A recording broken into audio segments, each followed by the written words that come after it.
ассалому алайкум дӯстони азиз, тамошобинони сомонаи далоифзар, хушомаде ба канали мо.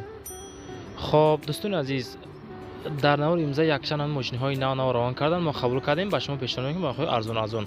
Агар шумо ҳам хона, мошин, замин, квартира чизе барои фурӯш ё реклама дошта бошед, барои сурат маълумот раёй кунед. Мо дар видеоҳои баъдина дар реклама мегузорем.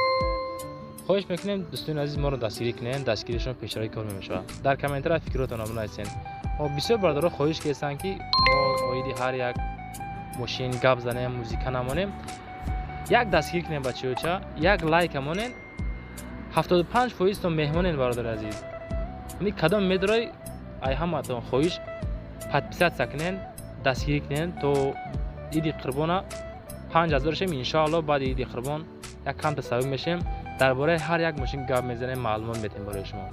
Аз ҳамаи шумо хоҳиш дӯстони азиз ки дастгирӣ кунен. дастгирии шумо пешраи кор мешавад. мо барои шумо ҳама вақт мошинҳои нав арзон фақат мошинҳои маладиёшни 25 партия. Фақат дастгирӣ кунен, мо барои шумо мошинҳои нав пешниҳод мекунем. ба ҳамаи шумо дӯстони азиз, бародарои гиромӣ, тамошои бо фароғат мегзарем ба эълони мошинҳо.